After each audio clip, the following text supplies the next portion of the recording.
کی جا سکتی. ملامت کے مستحق تو وہ ہیں جو دوسروں پہ ظلم کرتے ہیں اور زمین میں ناحق زیادتیاں کرتے ہیں. ایسے لوگوں کے لیے دردناک عذاب ہے. البتہ جو شخص صبر سے کام لے اور درگزر کرے تو یہ بڑی ہمت کے کاموں میں سے ہے. فما اوتیتم من شیء فمتاع الحیات الدنیا، جو کچھ بھی تم کو ملا ہے. اب آپ سوچ سکتے ہیں کہ آپ کو کیا کچھ ملا ہوا ہے. اپنے جسم کے اندر آپ دیکھ سکتے ہیں کہ آپ کو کتنی نعمتیں ملی ہوئی ہیں، کتنی قوتیں ہیں آپ کے پاس. اپنے کھانے پینے کی اشیاء میں، رزق میں دیکھیے، اپنی پرسنل بلانگنگز دیکھیے، آپ کے گھر میں کیا کچھ ہے اس پہ نظر ڈالیے. تو جو کچھ بھی آپ کی پوزیشن میں ہے، جو بھی آپ کی ملکیت میں ہے، جو بھی آپ کے نام پر ہے، کوئی پراپرٹی ہے، کوئی جاگیر ہے، کوئی پلازا ہے، کوئی گھر ہے، کوئی لینڈ ہے، کچھ بھی جو آپ کے پاس ہے، یہ صرف تھوڑے دن کے لیے ہے، چند دن کے لیے. اس لیے ان چیزوں کو پا کر پھولنے کی اور تکبر کرنے کی تو کوئی گنجائش ہے ہی نہیں. اور اگر کسی کے پاس نہیں ہے تو اس کو رونے کی ضرورت نہیں، اس لیے کہ چند دن کے بعد یہ دونوں برابر ہو جائیں گے. جن کے پاس ہے ان سے لے لیا جائے گا، اور جن کے پاس نہیں ہے ان کے پاس تو ویسے ہی نہیں ہے. لہذا پانے والے اور نہ پانے والے سب ایک جیسے ہو جائیں گے. لیکن ضروری نہیں کہ پانے سے مراد یہاں مال و دولت ہے. زندگی جیسی نعمت ہر ایک کے پاس ہے، زندگی بھی واپس لے لی جائے گی. وما اوتیتم من شیء، کوئی بھی چیز، محض مال و دولت نہیں، کوئی بھی چیز جو آج ملی ہے، یہ وقت، یہ مہلت، یہ زندگی، یہ صحت، یہ جوانی، یہ فراغت، جو کچھ بھی ہے ہمارے پاس، اور پھر مال و متاع میں سے جو کچھ ہے، یہ سب کیا ہے؟ فمتاع الحیات الدنیا، یہ صرف دنیا کی زندگی میں استعمال کے قابل چیزیں ہیں. کوئی شخص جس کے پاس قارون کا خزانہ ہی کیوں نہ ہو، اس میں سے استعمال بس اتنا ہی کر سکتا ہے جو اس کی ضرورت ہے. جیسے حدیث میں آتا ہے نا، انسان کہتا ہے میرا مال میرا مال، حالانکہ اس کا مال اصل میں کیا ہے؟ جو اس نے کھا لیا، ختم کر دیا، پہن لیا، پرانا کر دیا، یعنی استعمال کر دیا تو ختم ہو گیا، یا پھر آگے بھیج دیا آخرت کے لیے. باقی سب کچھ تو دوسروں کے لیے ہے. صدقہ خیرات کر ہی بس وہ شخص سکتا ہے جو رب پہ بھروسہ کرتا، جو رب کی بجائے مال پر بھروسہ کرتا ہو. وہ کبھی توکل نہیں کر سکتا اللہ پہ، وہ کبھی اللہ کی راہ میں دے ہی نہیں سکتا. دے گا بھی تو کیسے دے گا؟ کیونکہ اس کو ڈر ہوگا کہ یہ چلا گیا تو میں کہاں سے کھاؤں گا، یہ دے دیا تو میں کہاں سے پہنوں گا، یہ کسی کا ہو گیا تو میرا کیا بنے گا. آپ اپنی زندگی پر بھی نظر دوڑائیں. جب بھی کوئی چیز صدقہ کرنے کو دل چاہے تو سب سے پہلا خیال کیا ہوتا ہے؟ تو میرا کیا ہوگا، میں کیا کروں گا، یہ چیز اگر میں فلاں کو دوں تو میرا کیا ہوگا. اور پھر آپ 100 ضروریات ڈھونڈ لیتے. کبھی آپ نے سٹور کی صفائی کی گھر میں، کسی دراز کی؟ پہلے آپ تنگ آتے ہیں چیزوں سے اور آپ سوچتے ہیں میں نے ان سب کو نکال دینا ہے. پھر آپ دراز صاف کرتے ہیں، چیزیں نکالتے ہیں، چھانتے پٹکتے، پھر آپ دوبارہ رکھنے لگتے ہیں. پھر آپ کہتے ہیں یہ اس کام آئے گی، یہ حصہ آئے گی، یہ حصہ آئے گی. ایسا کوڑ کباڑ دوبارہ سارے کا سارا ایز اٹ از سیٹ ہو کے دوبارہ دراز میں آ جائے گا، سٹور میں آ جائے گا. سمٹ جاتا ہے نا، جب بکھرا ہوتا ہے تو انسان تنگ آتا ہے، کیا بلا ہے، اور جب سمٹ جاتا ہے تو انسان کہتا ہے اب کام آ جائے گا. اور پھر سال کے بعد صفائی کرتے ہیں تو وہ کسی کام نہیں آتا. اور ویسے کا ایسا ہی ہوتا ہے. یاد رکھیں، اگر کوئی چیز بن میں بھی ڈالنی پڑے نا تو اس نیت سے ڈالا کریں جو ذرا غیر ضروری ہو، کہ کئی اللہ کی مخلوق بیچاری غریب بن کھول کھول کے چیزیں ضرورت کی نکالتی، یہ ان کے کام آ جائے گی، کوئی بات نہیں. آپ کو پتا ہے کئی لوگ بوتلیں اس میں سے نکالتے ہیں، کینز نکالتے ہیں، کاغذ نکالتے ہیں، کوئی بھی پرانی شرانی چیز جو انہیں مل جاتی ہے وہ نکالتے ہیں، اور پھر ان کو اکٹھا کر کر کے بیچ کے رات کی روٹی کھاتے ہیں. تو اگر آپ نے کوئی بھی غیر ضروری چیز اس نیت سے ڈال دی اس میں، چلو ان کے کام آ جائے گی، میں اپنا لالچ تو دور کروں، جانے دوں، چھوڑو اس کو، بہت رکھ لی اپنے پاس، تو اس چھوٹی سی نیکی کو بھی حقیر نہ سمجھے. وما عند اللہ خیر، اب اس میں سے بھی جو اللہ کے پاس بھیج دیا وہ سب سے بہتر ہے. خیر، بہتر ہے، اچھا ہے. وہ جو وہاں جا کے لوگے وہ اچھا ہے. وہ ابقا، اور زیادہ باقی رہنے والا ہے، ہمیشہ کے لیے. اگر دنیا میں بھی آپ کے پاس سب سے اچھی چیزیں ہیں تو بھی ان کو بقا نہیں. کوئی ٹوٹ جاتی ہے، کوئی پرانی ہو جاتی ہے، کوئی میلی ہو جاتی ہے، کوئی گم ہو جاتی ہے. لیکن جو اللہ کے پاس ہے، نہ اس کو ٹوٹنا ہے، نہ پرانا ہونا ہے، نہ گم ہونا ہے. ابقا، ایور لاسٹنگ، ہمیشہ رہنے کے لیے ہے. یعنی کسی کو آج ان نعمتوں کا مل جانا اس بات کی ضمانت نہیں کہ کل بھی ملے گا، یا جس کو آج ملا ہے وہ کل کا بھی حق رکھتا ہے. نہیں، آج پانے والے کل محروم بھی ہو سکتے ہیں. ہاں ان نعمتوں کی حفاظت اور ان کو باقی رکھنے کا گر کیا ہے، طریقہ کیا ہے، ان کو ہمیشہ کے لیے کیسے بچایا جائے، کیسے پریزرو کیا جائے، کس طرح ان سے فائدہ اٹھایا جائے، اس کے لیے آج ان نعمتوں کے ساتھ کچھ صفات اور کچھ کوالٹیز اپنے اندر پیدا کرنے کی ضرورت ہے۔ ان میں سب سے پہلی چیز جو یاد رکھنے کی ہے وہ کیا کہ للذین آمنوا، یہ سب ان لوگوں کے لیے ہے جو ایمان والے ہیں۔ نمبر 2 وعلی ربہم یتوکلون، وہ اپنے رب پر بھروسہ رکھتے ہیں۔ توکل کرنا اور نہ کرنا دو مختلف طرح کی نفسیات ہیں، دو مختلف رویے ہیں۔ توکل کرنے والے، اپنے رب پہ بھروسہ کرنے والے اور طرح جیتے ہیں، اور مایوس شخصیتیں اور طرح جیتی ہیں۔ نا امیدی اور مایوسی انسان کو ایک مختلف راہ پر لے جاتی ہے۔ وما عند اللہ خیر وابقى للذین آمنوا وعلی ربہم یتوکلون، اللہ پہ بھروسہ کرنے والوں کو ہی زیادہ ملا کرتا ہے، وہی باقی رہنے والی نعمتیں حاصل کر سکتے ہیں۔ ایمان کا تو مطلب ہی ہے مان جانا، یقین کر لینا، اور یہ جنم دیتا ہے کس کو؟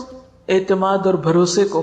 جو شخص اپنے رب پر ایمان رکھتا ہے وہ ایک ایسا مضبوط سہارا تھام لیتا ہے جس کو کبھی بھی ختم نہیں ہونا، کبھی بھی نہیں ٹوٹنا۔ اللہ تعالیٰ فرماتے ہیں فَمَن يَكْفُرْ بِالطَّاغُوتِ وَيُؤْمِن بِاللَّهِ فَقَدِ اسْتَمْسَكَ بِالْعُرْوَةِ الْوُثْقَى لَا انفصام لَهَا، جو کوئی طاغوت کا انکار کرتا ہے اور اللہ پر ایمان لے آتا ہے وہ ایک ایسا مضبوط کڑا تھام لیتا ہے، یعنی اللہ کے سوا باقی ساری قوتوں کو نگیٹ کرتا ہے اور اول و آخر اللہ ہی پر بھروسہ رکھتا ہے، اسی پر یقین کرتا ہے، اسی پر توکل کرتا ہے جیسا توکل کرنے کا حق ہے، تو پھر وہ ایک ایسا مضبوط کڑا تھامتا ہے لن انفصام لہا، جو کبھی بھی نہیں ٹوٹ سکتا۔ ایسا انسان کبھی بھی مایوسی کے کھڈ میں نہیں گر سکتا، کبھی بھی ہلاکت میں نہیں جا سکتا۔ واللہ سمیع علیم، وہ ہر موقع پر اپنے رب کو پکارتا ہے جو سننے والا ہے، جاننے والا ہے۔ ان کا دوست اللہ ہے، اللہ ولی الذین آمنوا، ایسے لوگوں کو اپنے رب کی دوستی نصیب ہوتی ہے، اس کی معرفت نصیب ہوتی ہے۔ یخرجہم من الظلمات الی النور، پھر انہیں اپنے رب کی رحمت سے روشنی نصیب ہوتی ہے، نور نصیب ہوتا ہے، اور یہ نور اسی کو نصیب ہو سکتا ہے جو حقیقی معنوں میں ایمان رکھتا ہو اور اپنے رب پر بھروسہ کرتا ہو۔ وہ پھر مایوسیوں کے اندھیرے میں نہیں رہتا، اللہ تعالیٰ اس کو مایوسیوں کے اندھیرے میں نہیں چھوڑتا، یعنی ایمان میں آنا بذات خود ایک نور کا پانا ہے، اور پھر جب ایک روشن راستہ اس کو نظر آ جاتا ہے تو وہ اس کے اوپر چل پڑتا ہے۔ یخرجہم من الظلمات الی النور، اس کے برعکس والذین کفروا اولیاءہم الطاغوت یخرجونہم من النور الی الظلمات اولئک اصحاب النار ہم فیہا خالدون۔ تو بات یہ ہے کہ جن کے دل ایمان سے لبریز ہوتے ہیں اور پھر اس کے نتیجے میں توکل سے معمور ہوتے ہیں، پھر ان کی زندگیوں میں مایوسی اور پریشانی اور خوف اور غم اور تمام منفی کیفیات دور ہونے لگتی ہیں، وہ ان کو گھیر نہیں سکتی۔ یعنی غم کا زندگی میں آنا ایک فطری سی چیز ہے، خوف کا زندگی میں آنا، غم اور خوف کو محسوس کرنا ایک بالکل فطری بات ہے، لیکن غم اور خوف کے شکنجے میں جکڑا جانا اور ان کو اپنے سر پہ مسلط کر لینا، یہ بالکل ایک دوسری کیفیت کا نام ہے۔ جو لوگ حقیقی معنوں میں ایمان رکھتے ہیں اور اپنے رب پر توکل کرتے ہیں اور اپنے رب کو رب مانتے ہیں، وہ غمگین تو ہو سکتے ہیں لیکن غم کو اپنے اوپر مسلط نہیں ہونے دیتے، کسی بھی قسم کی منفی کیفیت کا اس طرح شکار نہیں ہوتے کہ اس سے ان کی صلاحیتوں کو زنگ لگنے لگے، یا ان کے اوقات برباد ہونے لگے، یا ان کی صلاحیتیں ختم ہونے لگے، یا پھر وہ اپنی زندگی میں کوئی تعمیری اور پروڈکٹیو کام نہ کر سکیں۔ یہ نہیں ہو سکتا۔ ایمان انسان کو مضبوط بناتا ہے، جرأت مند بناتا ہے اور حالات کا مقابلہ کرنا سکھاتا ہے، اور ان تمام آیات کی تھیم بھی یہی ہے، کیونکہ آگے جا کر آپ دیکھیں کہ جب ان پہ ظلم ہوتا ہے تو بدلہ لیتے ہیں، اور ان کے اندر اتنی طاقت ہوتی ہے کہ وہ صبر بھی کر سکتے ہیں اور اتنے وسیع دل کے مالک ہوتے ہیں کہ وہ معاف بھی کر سکتے ہیں۔ لہذا وما عند اللہ خیر وابقى للذین آمنوا وعلی ربہم یتوکلون، آخرت کا گھر توکل کرنے والوں کے لیے، کیونکہ جو شخص اللہ پہ توکل کرتا ہے وہ ایک مثبت سوچ کا مالک ہوتا ہے، اور جو شخص مثبت سوچ کا مالک ہوتا ہے اس کی زندگی تعمیری، مفید اور خیر اور بھلائی کے کاموں سے بھری ہوئی ہوتی، وہ ہر دم ہر لمحہ آگے کی طرف جا رہا ہوتا ہے، وہ اوپر کو جا رہا ہوتا ہے، وہ بلندی کی طرف جا رہا ہوتا ہے۔ جیسے ایک روایت میں آتا ہے کہ جس شخص کے 2 دن ایک جیسے گزرے وہ دھوکے میں رہا، یعنی اس نے نقصان اٹھایا۔ ایمان تو ہمیں ہر دم آگے بڑھنے کی تدبیریں بتاتا ہے، اور یہ آگے بڑھنا اسی کے نصیب میں ہو سکتا ہے جس کی سوچ تعمیری ہو، مثبت ہو، اور جس کے اندر ہر خوف اور غم کو نمٹنے کے لیے توکل کا ایک میزان ہو، یا توکل اور یقین ہو اس کے اندر. اور پھر کچھ اور صفات، والذین یجتنبون کبائر الاثم، ایسے لوگ جن کے اندر اتنی ایمانی جرت ہوتی اور جن کے اندر توکل ہوتا ہے، پھر وہ بڑے بڑے گناہوں سے بچ جاتے ہیں. مثلا بڑے گناہوں میں اکبر الکبائر کیا ہے؟ جھوٹ. مثلا معاملات کی بات اب کر رہی ہوں. جھوٹ سے کون بچ سکتا ہے؟ جس کے اندر ایمان ہوگا، جس کے اندر ایک جرت ہوگی، جو لوگوں سے نہیں ڈرتا ہوگا. جو جتنا لوگوں سے ڈرتا ہے اتنا زیادہ جھوٹ بولتا ہے. جو اپنے رب پہ بھروسہ کرنے کی بجائے لوگوں پہ بھروسہ کرتا ہے، لوگوں کو اپنا رب مانتا ہے، لوگوں سے مفادات حاصل کرنا چاہتا ہے، تو پھر وہ ان کی نظر میں اچھا بننے کے لیے طرح طرح کے جھوٹ بولتا ہے، یہ غلط رویے اختیار کرتا ہے. لیکن جو شخص اپنے رب کے سامنے سچا ہوتا ہے اور اپنے رب کے سامنے ایماندار ہوتا ہے، پھر اس کو کمزور سہاروں کی ضرورت نہیں ہوتی. پھر وہ ہر طرح کی برائی سے بچنے کی ہمت پاتا ہے اپنے اندر. جیسے ایک حدیث میں آتا ہے نا کہ ان الصدق یہدی الی البر وان البر یہدی الی الجنہ، کہ سچائی نیکی کی طرف لے جاتی ہے اور نیکی جنت کی طرف لے جاتی ہے. وان الرجل لیصدق حتی یکتب عند اللہ صدیقا، اور ایک انسان سچ بولتا رہتا ہے یہاں تک کہ اللہ کے ہاں صدیق لکھ لیا جاتا ہے.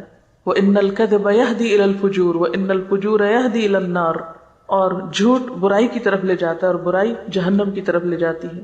وَإِنَّ الرَّجُلَ لَيَكْذِبُ حَتَّى يُكْتَبَ عِندَ اللَّهِ كَذَّابًا، اور ایک شخص جھوٹ بولتا رہتا ہے یہاں تک کہ اللہ کے ہاں جھوٹوں میں لکھ لیا جاتا ہے. وَالَّذِينَ يَجْتَنِبُونَ كَبَائِرَ الْإِثْمِ، اور وہ لوگ جو اجتناب کرتے ہیں بڑے بڑے گناہوں سے، کبیرہ گناہوں سے. وَالْفَوَاحِشَ، اور بے حیائیوں سے. وَإِذَا مَا غَضِبُوا هُمْ يَغْفِرُونَ، اور جب غضبناک ہوتے ہیں تو معاف کر دیتے ہیں. اب یہ آخرت کی باقی رہنے والی چیزوں کے مالکوں کی صفات بتائی جا رہی ہیں. نمبر 1 توکل کرتے ہیں، نمبر 2 بڑے گناہوں سے بچتے ہیں، احتیاط برتتے ہیں، اجتناب کرتے ہیں. والفواحش، فاحشہ کہتے ہیں کھلی برائی کو، صریح برائی. فواحش سے اجتناب کرتے ہیں یعنی گناہ اور بے حیائی کے کاموں سے پرہیز کرتے ہیں.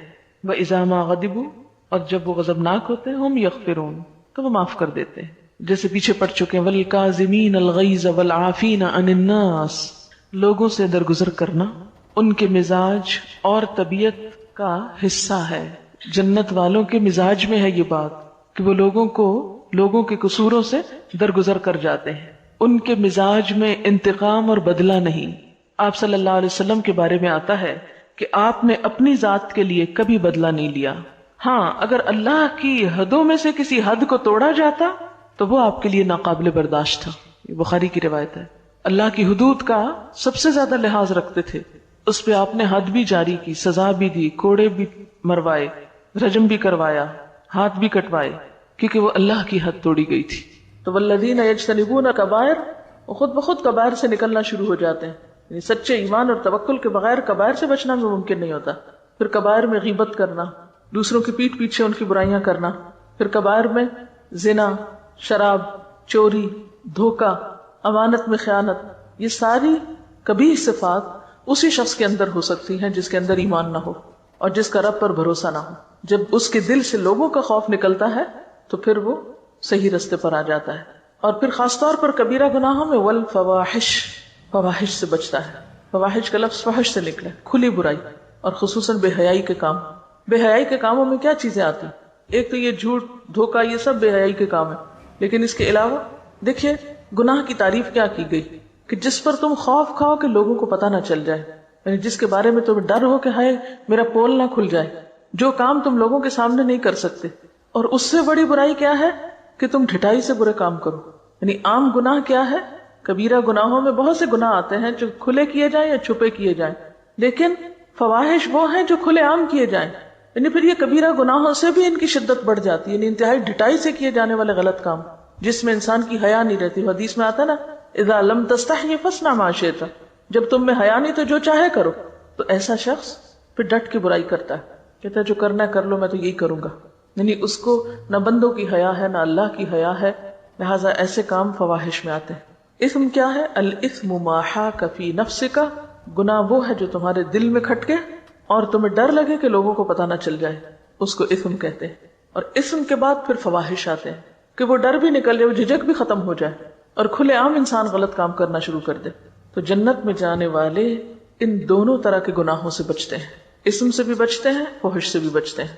وَإِذَا مَا غَضِبُوا هُمْ يَغْفِرُونَ، اور اپنے جذبات پر خوب قابو رکھتے ہیں. یعنی جب کسی کے خلاف غصہ بھی آ جائے تو محض غصے کا اظہار کر کے اپنے جذبات کی تسکین نہیں کرتے، معاف کرنا بھی جانتے ہیں. غصہ دلانے والی چیزوں پر معاف کر سکتے ہیں. اور کیا صفات ہوتی ہیں ان کے اندر؟ وَالَّذِينَ اسْتَجَابُوا لِرَبِّهِمْ، اور وہ لوگ جو اپنے رب کا ہر حکم مانتے ہیں، لبیک کہتے ہیں. استجابت کیا ہوتی ہے؟ کہ رب کے کسی بھی حکم کے بارے میں ان کے اندر کوئی کمپلیکس نہیں ہوتا، اطاعت کے راستے میں کوئی چیز رکاوٹ نہیں ہوتی. رب کی پکار پر فوراً لبیک کہتے ہیں. رب کی بات سنتے ہی کیا کرتے ہیں؟ سمعنا وأطعنا، ہم نے سنا اور ہم مان لیتے ہیں. کوئی حکم سنا، جی اللہ تعالیٰ ہم ایسا ہی کریں گے. یہ نہیں کرتے یہ کیوں ہے، یہ کیسے ہے، حجت بازی، بحث مباحثہ نہیں. سمعنا وأطعنا، کسی بھی بات کے لیے اتنا ہی کافی ہے کہ وہ اللہ کا حکم ہے. اس کی کوئی ریزن سمجھ میں آتی ہے یا نہیں، بس اتنی ریزن ہی بہت ہے کہ وہ اللہ کا حکم ہے. والذین استجابوا لربہم واقاموا الصلاۃ، اور نماز قائم کرتے ہیں. نماز کا قائم کرنا جنت میں لے جانے والے کاموں میں سے ہے. اور پھر اجتماعی معاملات میں وامرہم شورا بینہم، تنہا فیصلے نہیں کرتے بلکہ مشورے سے کام کرتے ہیں. تنہا فیصلے وہ شخص کرتا ہے جو اپنے آپ کو بڑی چیز سمجھتا، یعنی خود کو بہت عقل مند سمجھتا، لہذا اپنی مرضی پر، اپنے اون پر، اپنے خیال کے مطابق چیزوں کو جیسے بہتر پائے ویسے ہی فیصلہ کر لی، ویسے ہی کر گزرے. لیکن ایمان والوں کی صفت یہ نہیں ہوتی، اور اس چیز کو اپنے خلاف نہیں سمجھتے. بعض لوگ مشورہ کرنے کو اپنی عقل یا اپنی شان کے خلاف سمجھتے ہیں کہ ہم کیوں کسی سے مشورہ کریں، کیا ہم میں عقل نہیں، ہم سمجھدار نہیں، ہم اپنی آزادی کو خود استعمال کریں، ہم جیسے جی چاہیں کام کریں. نہیں، آپ اپنی ذاتی زندگی کے بارے میں تو آزاد ہیں. مثلا آپ نمکین پسند کرتے ہیں یا میٹھا، آپ کو جو جی چاہے کھائیں، اس میں آپ کو کسی سے مشورہ کرنے کی ضرورت نہیں، الا یہ کہ آپ بیمار ہو جائے تو پھر آپ کو ضرور پوچھنا پڑے گا ڈاکٹر سے کہ مجھے کیا کھانا چاہیے اور کیا نہیں. پھر وہ آپ سے فیس بھی لے گا مشورے کی اور آپ پر پابندیاں بھی لگائے گا. لیکن اجتماعی معاملات کسی ایک شخص کی مرضی سے نہیں چلا کرتے، چاہے وہ گھر کی اجتماعیت ہو، چاہے وہ کسی ادارے کی اجتماعیت ہو. اس میں باہم مشورہ بے حد ضروری ہے، اور مشورہ پھر کامیابی کا راستہ کھولتا ہے.